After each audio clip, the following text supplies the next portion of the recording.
We are live. Yeah, switch the lamp on, will you? Yeah, we're live. We're live. So, do you need the lamp adjusting before we start? Yeah, just do it yourself. That's better. Well, good morning. Good morning, yes. So, welcome to At Home with the Fishers. I'm trying not to smudge it. Yeah, don't smudge it. I've already smudged it. So, Nicola and Chris Fisher, RPT, and this is episode 23. So, yeah, another pre-recorded one, folks. Yeah, because we've got a booking tomorrow. So, yeah, unfortunately, we've had to change SK Crafts.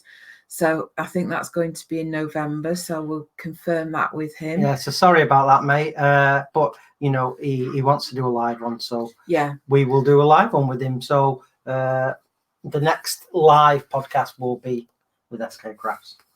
No, it won't be. No, the next live podcast will be in a couple of weeks, because the week after as well, we're going to have to pre-record. I said the next live podcast, not pre-recorded, will be with SK Crafts, isn't that right? No, he's in November. Oh, he's in November now? Yeah. You see, this is what happens when you're blind. And I know I don't know who the next one is yet. I keep harping on about it, but, you know, you are so... Yeah, you know, I can do wood turning and I'm quite gung-ho, but I am out of the loop on so many things because of not being able to read. And, you know, just a lot of everyday life passes me by. So I get things confused and mixed up. So I apologise for that. It's all right. But it's just part of being blind. I need to confirm the date with him, but yeah, we're partway through that. But, you know, again, it's that stuff that you take for granted, you know, just being able to just quickly glance at something and read it. So much information passes me by. I get a lot of information because of technology, but so much still passes me by. And it's like sometimes you can be in this no man's land and going, what's going on? What's happening? That's why it's best for Nicola to say, right, we're doing this tomorrow. Right, okay. Well, we try and manage it, don't we? Because I've got Google Calendar set up with things that we do. So it comes through onto my phone. You get a notification. Yeah. Oh, yeah, I get notifications like, well, Nicola's saying she needs to do an Instagram photograph today, or we need to do a podcast, or you need to do a YouTube video and things like that. And these do come through to my phone. You know, it's my Blind Woodturner sign that I put outside of the workshop. So it's like I say, when I'm displaying, I'm playing. And then I get a notification, don't forget to bring your sign in at night, because I just don't want to advertise that stuff in the garage. Yeah, don't do that. Yeah, so, but yeah, that's pretty cool. Talking about sort of like audio stuff, I'm just going to say it was cool to listen to Jimmy DeResta's Patreon upload where he'd done the narration for his Carhartt Guinness projects, those 3 carts he built. So obviously he'd done a voiceover and explained everything in detail. So thanks, Sir James, for doing that. Thoroughly enjoyed it, and obviously it gives me a better idea of what the project and the commission involved. So that was cool. Yeah, I like that. Right then. So where would you like to start? Do you want to talk about ShedFest? Let's talk about ShedFest. So I've mentioned this on Talking Turning and Tea live the other day. Well, it wasn't live, was it? You had to upload it. See, again, I've lost the plot. But ShedFest, we travelled to Worcester. We did, yeah. And it was quite a decent journey down there, wasn't it? It wasn't bad. I think it took us 3 hours. 3 hours. There was some slow-moving traffic, which hindered our progress. As we thought it was going to but be. There was no, static traffic jams. You know, the M6 was not a car park for once. Yeah. I was pleasantly surprised because I thought, oh, we're going to get stuck here and it's going to be a nightmare journey. But no, we were actually there. Well, there was nobody else really there when we set up. No, Nathan and Charlie, the sort of like the main guys of Men's Sheds were there, and Laura and Kate, who are also involved in the running, the administration, and sort of like officers of the charity. So that was good. We got there and had a little chat, and then we were able to bring the stuffing out of the car and set up. Yeah. So that was cool. Because I heard it and went on it, but the outside service elevator, that was cool. Well, it looked a bit like a shipping container from the outside. But yeah, it was massive, and that was a big help to have that massive trolley, just be able to put everything on it. Yeah. And just take it up. That was so much easier.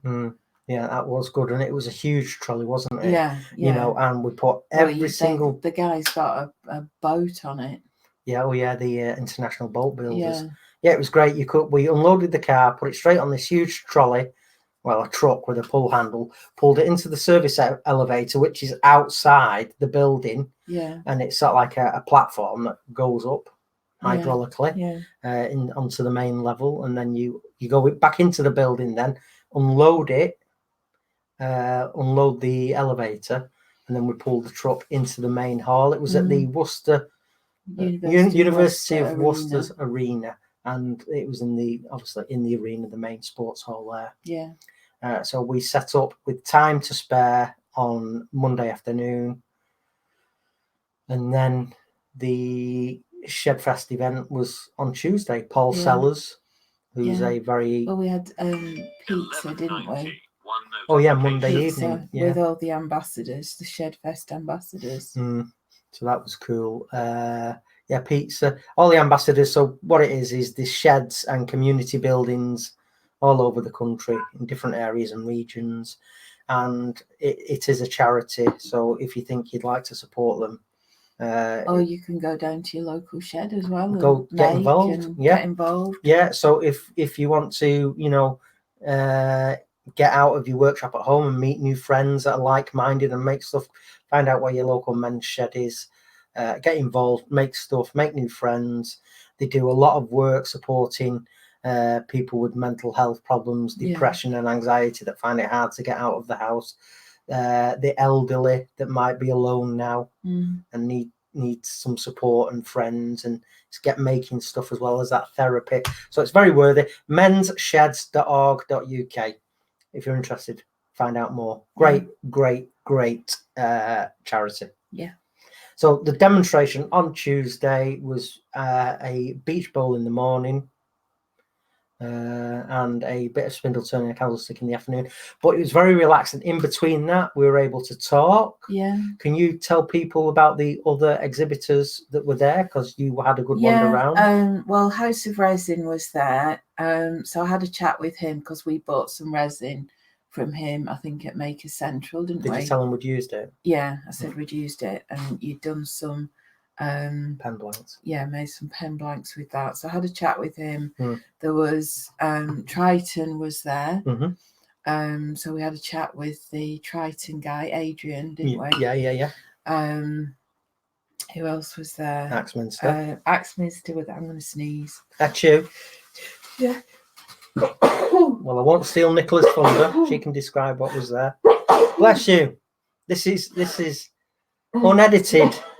Sorry about that. Yeah, sorry. Nicola has allergies and things. Yeah, so sometimes I just sneeze a lot. So we had Triton. Who are the ones in the corner who were doing? They had paintings of stuff. Ron Seal were there. Ron Seal, that was it. Ron Seal were there. There was the International Boat Builders, and they'd brought a boat. But Charlie had printed the sign wrong, and Nicola said, "What is an international boot builder?" So it's not right. It's a typo. I was, what's all this boot building? I know, I was fascinated. Yeah. But it was boat building. So they had a wooden boat.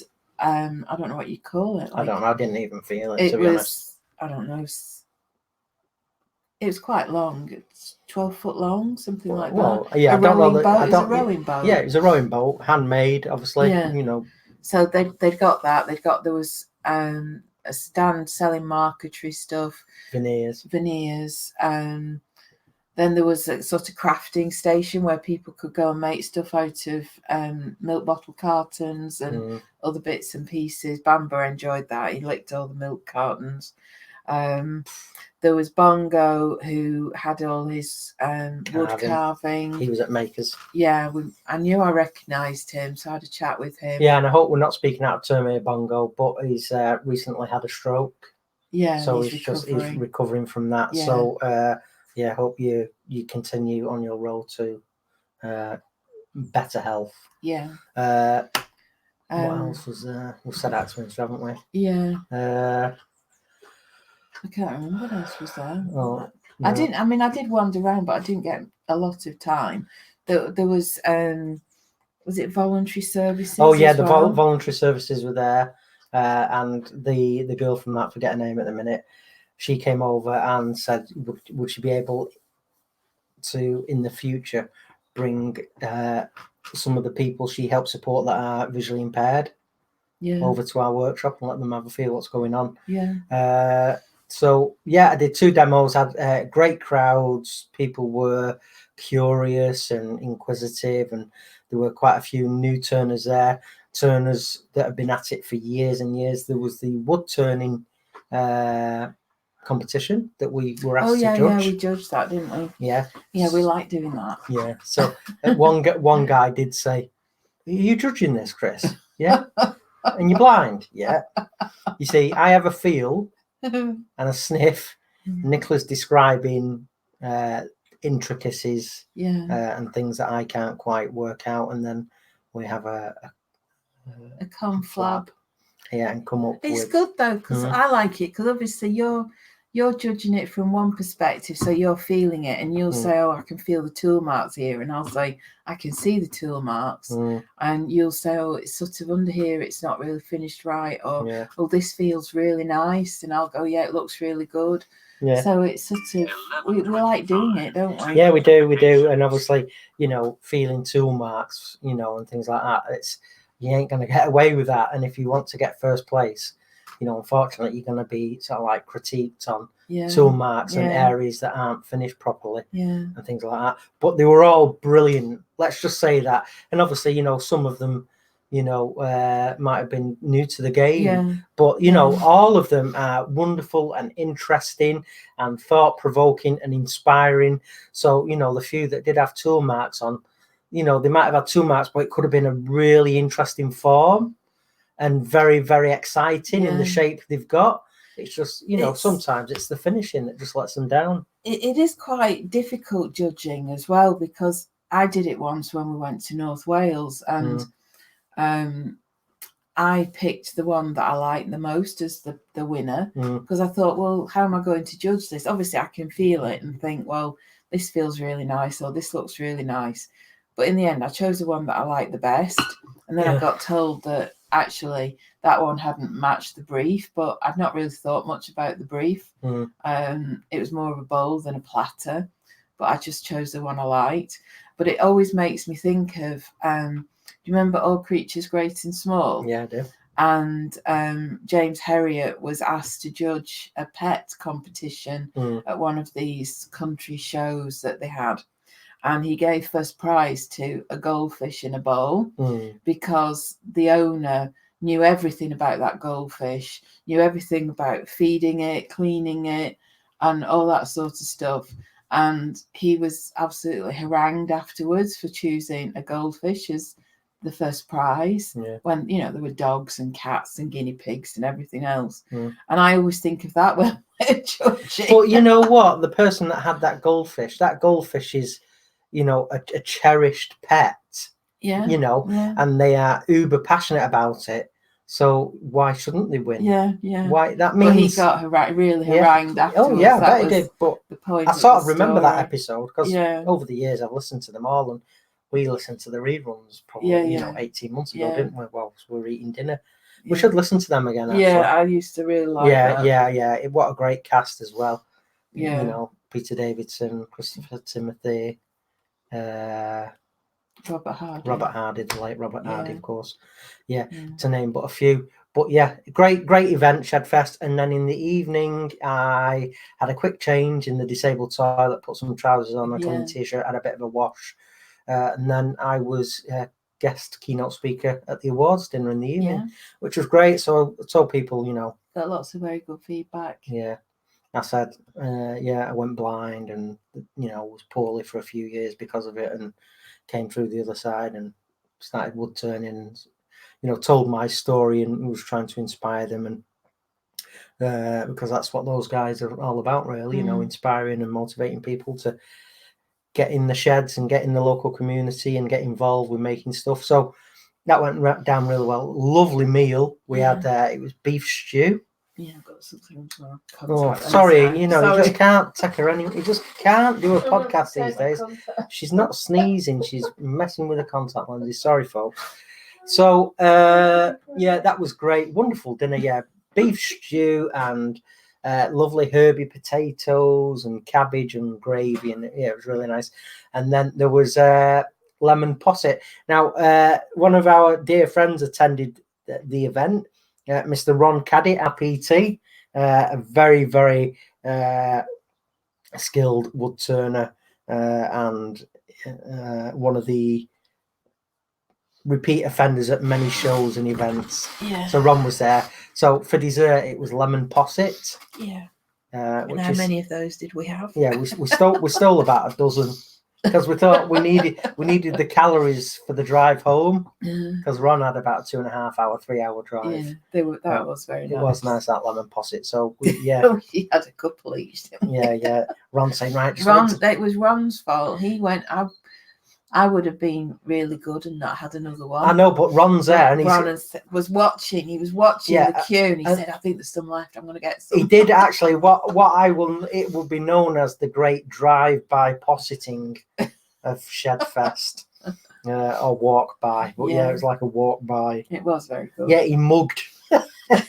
He mugged the posset.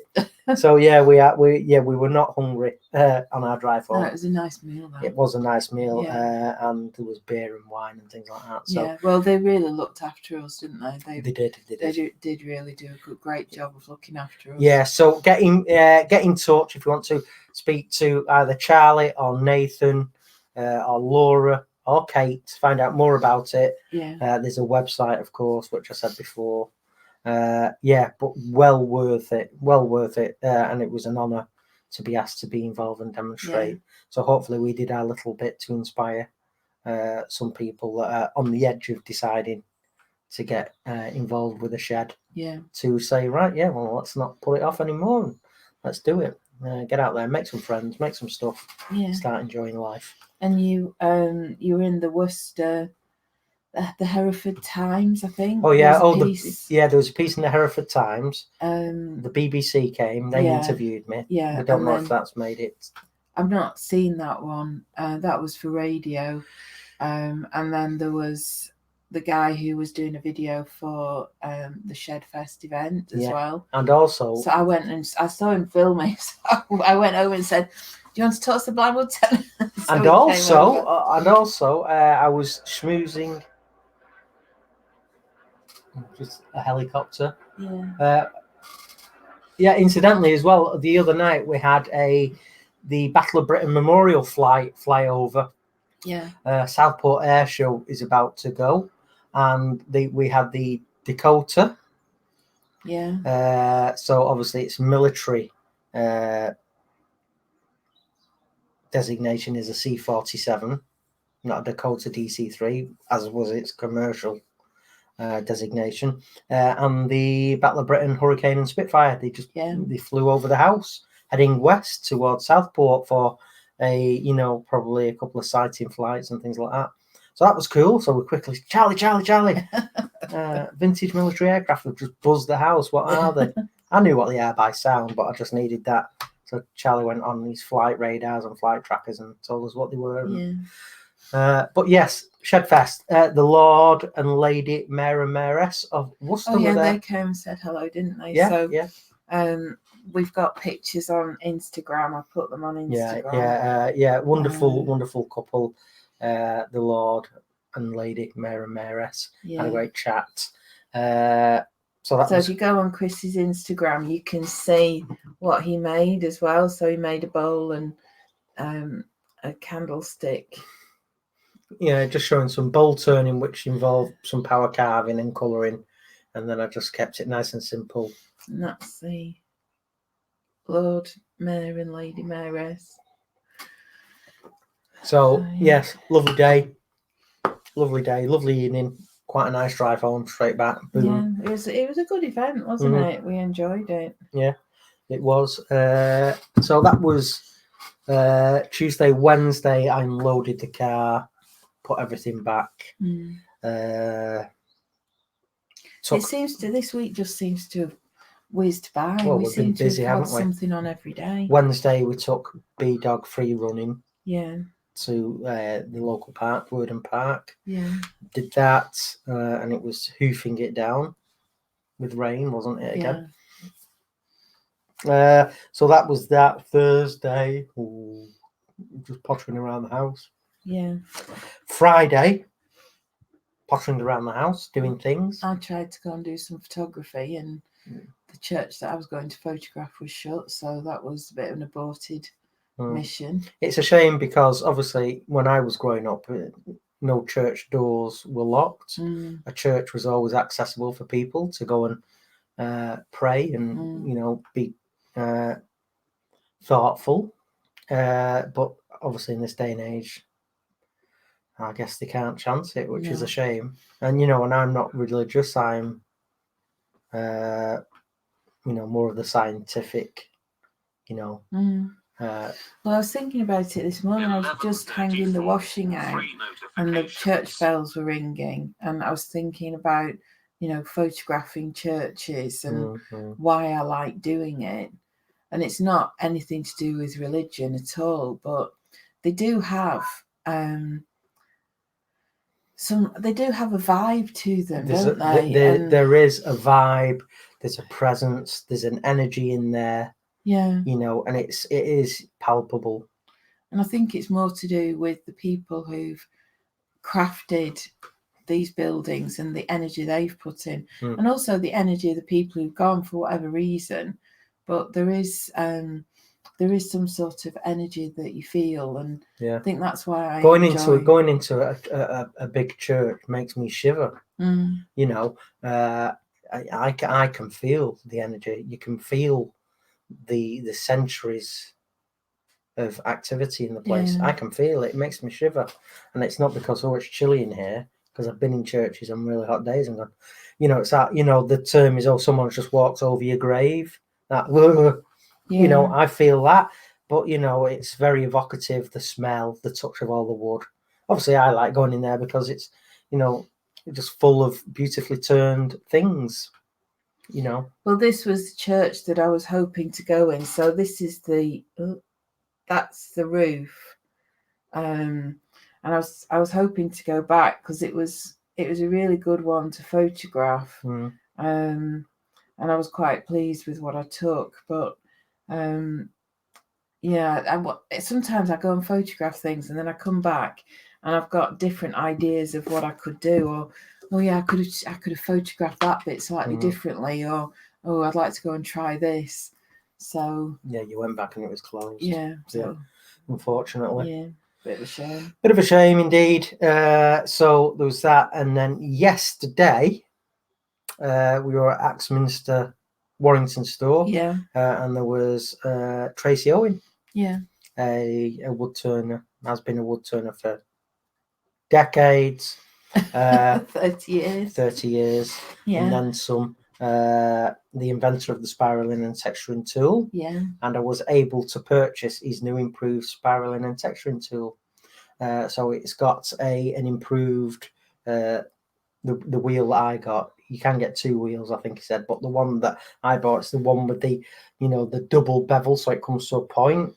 And with that, you can do the orange peel effect, straight on little. I like that one. Almost little dots. That's quite classical, that effect.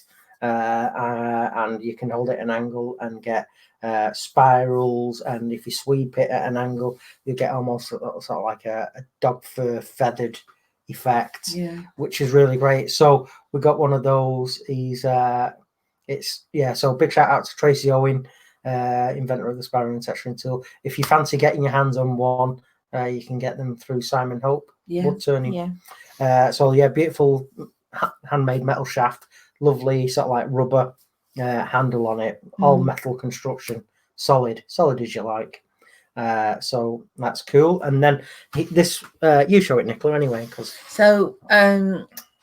Tracy turned a few things, didn't he, yesterday? Yeah. But this was one that he turned, which is sugar maple. So it's got this nice, almost like spalting on it. It's got lots of figuring, and it's really smooth. It's lovely. So it's it's got no foot on the bottom. It's almost a spherical bowl. Yeah. And it's obviously been hollowed out. And then at the top, he's done some carving on the top. So it's... The first thing I thought was dinosaur egg. Yeah, it is. It's like a cracked egg.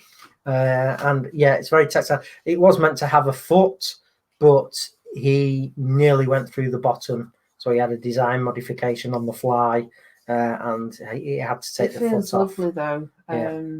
Yeah. This outside is so smooth.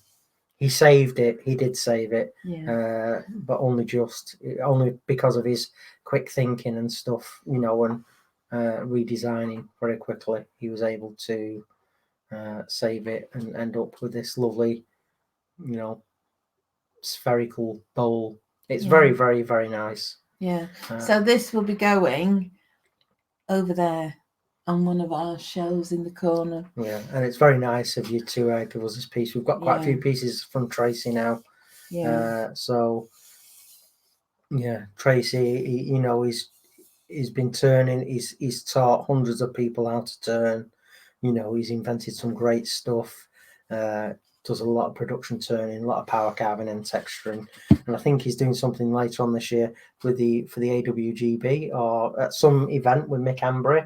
Right. But Mick Hanbury's at Warrington. I think it looks like it's the 26th of October. Okay, yeah. So Mick Hanbury's we'll probably be very able to good go. turner, nice guy as well. Yeah, he's funny. So yeah, that was yesterday. So I've been baking. I made a chocolate cake for a birthday on Thursday, was it? Mm-hmm. And I've just been baking again this morning. I've made the same chocolate cake because it's a great recipe. So I just need to finish it off before we go. And we're going to a family reunion. I've got some bread. I'm making some bread as well. So hopefully that will come out okay. The Fishers is quite a big family. So every few months we have a family reunion, and we're at my Uncle Colin's house. So what it is, my late father was the eldest of 8 children, and sadly my dad passed away in 91, and one of the kids, Audrey, she was knocked down and subsequently died in 69. Auntie Audrey. So she has been, gone a long time. So there are 6 kids left. So there's them, and obviously their wives or husbands, and then all the kids and grandkids. So it's this huge gathering of brothers and sisters, nephews, nieces, grandkids, dogs. It's Uncle Colin's house, and it's in Horwich, which is 10 minutes from here. So that's cool. Yeah. And it's got a huge back garden and a huge house. So we go and have a good reunion there. Yeah. So that's what we're doing this afternoon. So that's happy days. Yeah. And we're at Sittingbourne next weekend. Yeah, Sittingbourne. Yeah, we're travelling down on Friday. We need to leave quite early Friday. Yeah. Get down there so we can unload the car. Well, we need to work on the basis that it could take us 7 hours to get there. Yeah. So we need to get to the store before they close. So yeah, I've had a chat with David Johns, the store manager, and said expect us Friday afternoon. Yeah. So I can unload, get my head in the game, sort of like sense what the shop's like and the layout. I mean, they're all pretty. The live workshops are all pretty similar, really. But yeah, he knows what lathe I'll be using and stuff. Yeah. And the feedback from people has been positive. Looking forward to me being there. Yeah. So that's good. Well, I think there'll be a few people that we know there as well, because over the past year or so, people have said, "Oh, I'll see you at Sittingbourne." So yeah. that should be good. Yeah. Do you remember those ladies we met in Chorley? Do you remember when, it's quite a while ago? We were walking through the market, and we ended up talking to this couple of ladies. Well, it was Bamba that sort of like, they went, oh wow, look at him, and it's like we got talking. Yeah. And they said they would come to Sittingbourne, so it'd be interesting to see if they make it as well. If they've remembered. Yeah. I'm like, who? Chris Fisher? Who? Yeah. So that's happening, and then we've got a few more demos left. Yeah, I think we've got 6 demos altogether now. 3 Axminster. And then 3 others. 3 woodturning clubs. Yeah. Shrewsbury, Red Rose, and somewhere else. Shropshire. I'm not sure it's Shropshire. But yeah, so we've got that coming up. We've also this morning been photographing Chris in his Tormek t-shirt for which I am still Harrogate. Sporting. So I hope you can see that. Just got some Tormek logos on there. Yeah, some photographs with me stood at my Tormek just posing and things. Yeah. And they're going to be sent back to Megan. Yeah, so she's got some for publicity shots. Yeah, for pull-up banner or whatever. Yeah. So that's cool. So yeah, we're just beginning to think about it. And it's actually the first time I've used my DSLR for months, because normally just because of time constraints, when I'm taking photographs I use my iPhone a lot. So I thought I'm going to get my 50mm lens out. So this is one of my DSLRs. This is a D5600, I think it is. Was that your newest? This is my newest one. Yeah. D5600. So it's very light. It's a lot faster than my D80, which I've had for a long time. But this is a lot faster. So I use my basic lens. I don't know what it is, 15. What's this one? 18 to 70mm lens. So that's the lens that I got originally with my D80. So that's a fairly basic lens. But the 50 is a fixed lens. I haven't used it in ages, so I'm going to take it this afternoon as well, and just have a play with it, because this is good for portraits, because it gives quite a soft effect on the face, and it's quite flattering. So yeah, and also the reason why I like it is with the lens and the camera, this is quite light, whereas with my 70 to 200mm, it weighs a ton. So this is quite good. And you have sort of like the big plug-on attachable power packs as well, don't you? Yeah. So when everything's attached, your big lens, your huge power packs, it's like it's a big setup, isn't it? And it's it's hard lugging that around your neck. But this is lovely. It's just so light. So yeah, I need to have a play with it again. But you are of the Nikon camp, aren't you? Yeah, I don't know. I just started with Nikon. That I don't know why, but that was what I started with, and I don't know. Canon's just never appealed to me. Excuse me. Nikon just I like the name better. And Nikon. Yeah. And Charlie is rocking a Nikon DSLR for his aviation photographs. And Charlie, bless him, he jumped on a Ryanair 737 on Monday, didn't he? Tuesday. Flew over to Dublin, spent the day plane spotting, flew back. And he was looking to be there when Air Force 2 came in, and the Vice President was visiting Ireland.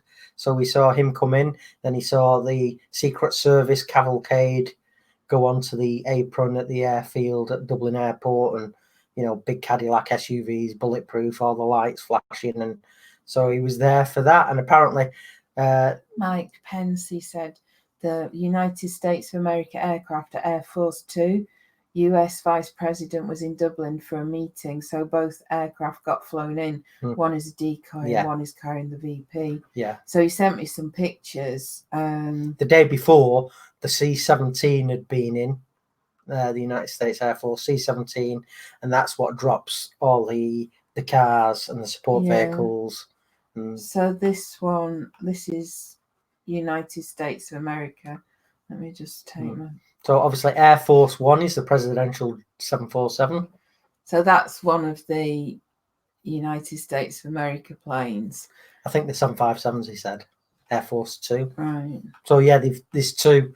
One is a decoy, and I'm sure there will be fighter aircraft, whether the US military or Royal Air Force or Irish Air Force, whatever. There will be military aircraft patrolling the area, I'm sure, just in case. This was the one I like, though. This is called Profit Hunter.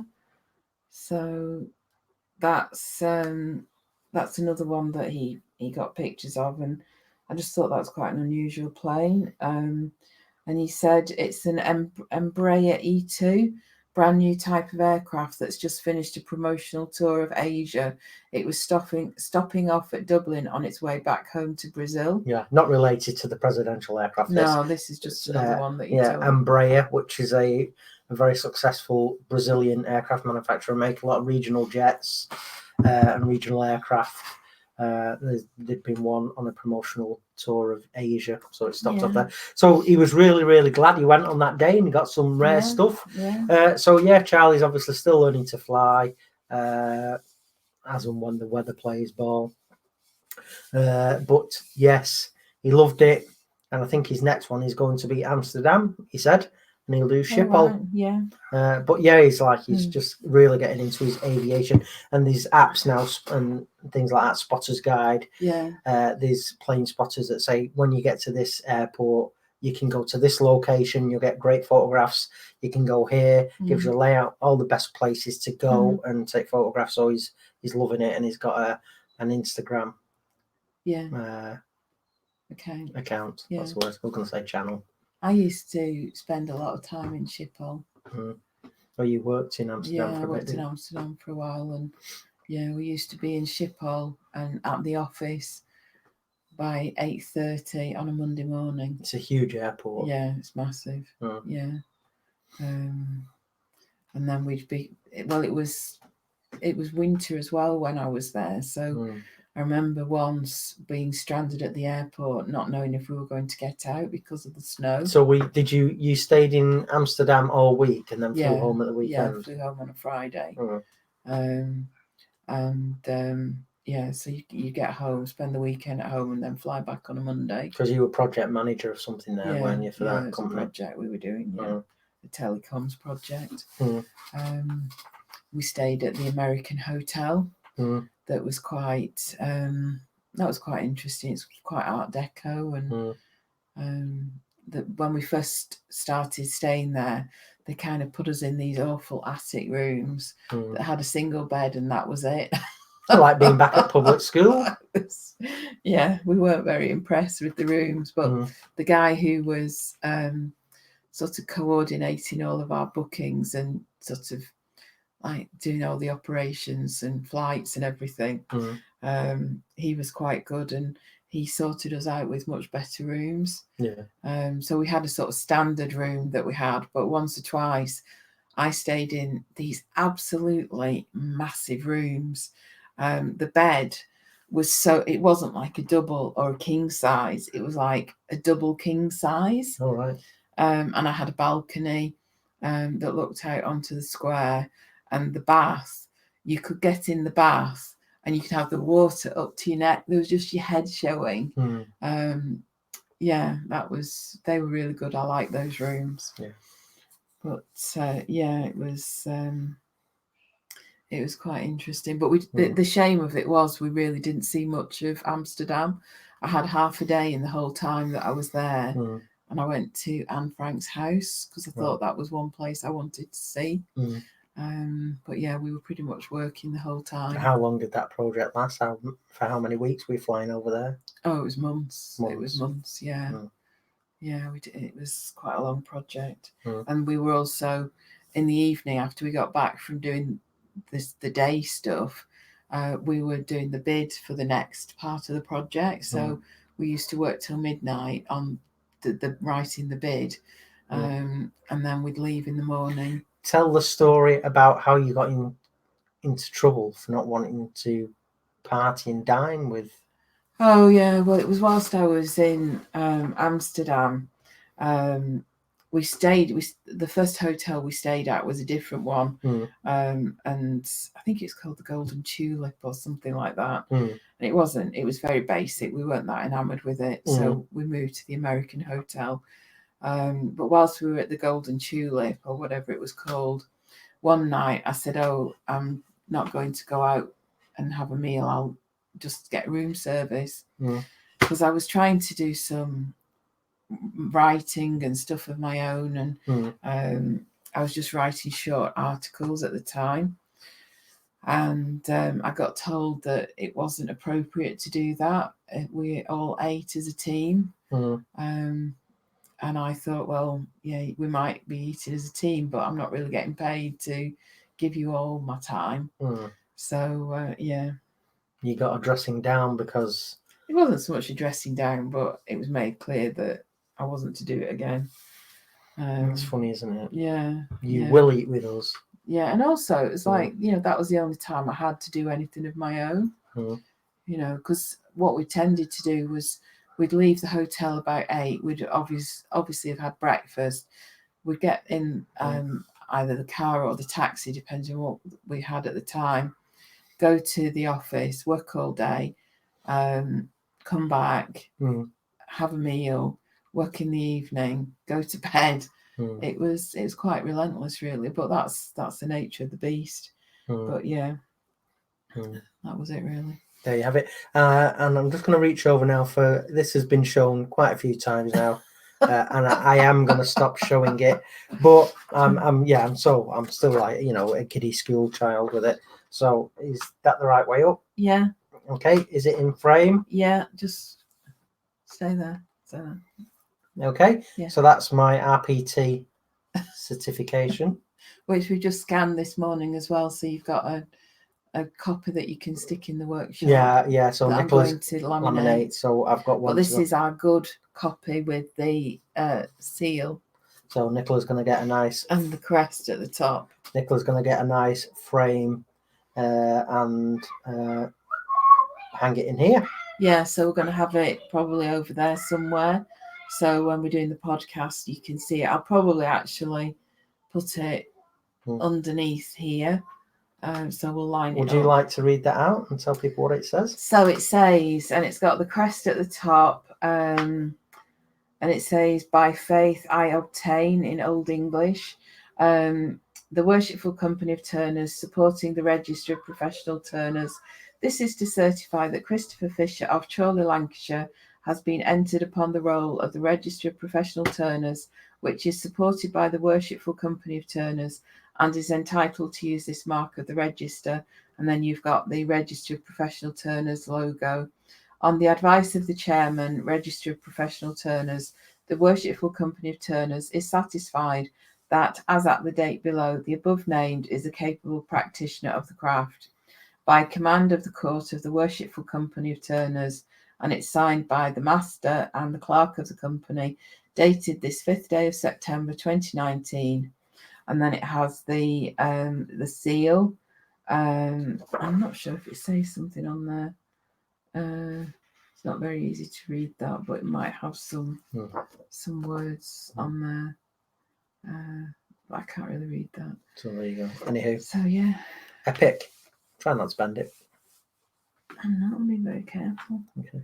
And it's got a sort of wheel, like a ship wheel on that crest as well. And that's on the seal, and it's on the crest as well. Awesome. Yeah, it's very nice. Yeah.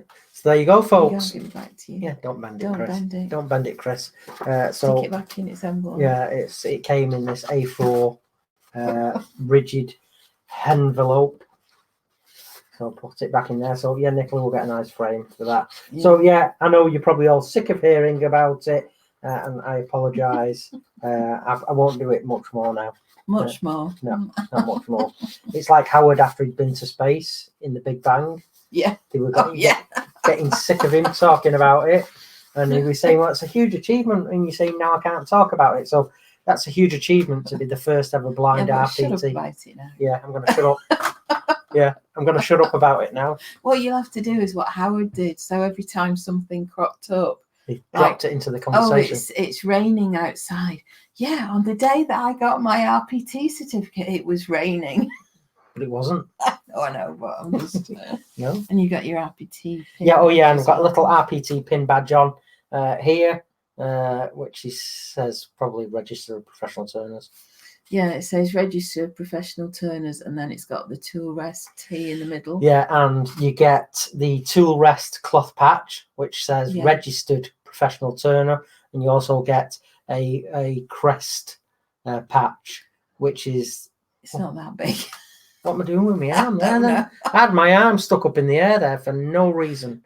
Yeah, it's only sort of like 4 inches tall. But we're going to get a new smock that's going to be embroidered with the Blind Woodturner logo, and then sew on the cloth patches as well. Yeah, and the other one says supported by the Worshipful Company of Turners. Yeah.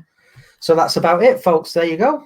Hope you've enjoyed that. We need to get ready now for our family. Well, I've got a cake to finish off. If I knew you were coming. And I baked a cake. Yeah. So I'm going to go and finish the cake off. I'm just going to take B-Dog out for a pee-pee. The bread should finish in about half an hour. Yeah, we're taking a loaf. Every member of the family brings an item. Yeah. So we're taking bread and butter. Bread and butter, yes. I got some nice butter though. Home-baked fresh bread and a chocolate ganache cake. Yeah. So that's cool. Charlie's coming as well. Yeah. So we're going to have a great afternoon hanging out with the Fisher posse. Family of Vikings. There you go. Yeah. And yes, we shall make merry. Not that merry. Got stuff to do tomorrow. Have a couple of drinks. There's always lots of nice tea and coffee on the go. Great food, great company. So that's it. So until the next podcast, please remember to subscribe, like, share, comment, hit the notification so you know when we're going live the next time. Everybody enjoy your week. It's been great hanging out with you guys again. Yeah, and thank you for listening to our little podcast. Yes, in fact, with hindsight now, it sounds like we have been busy this week. Yeah, we have. We've done something every day. Yeah, we have. So I've still got catching up to do on a few things. So thanks for letting us share that with you guys and supporting us. So we're out of here. Cheerio. Yeah, catch you soon. Bye. Bye. End broadcast.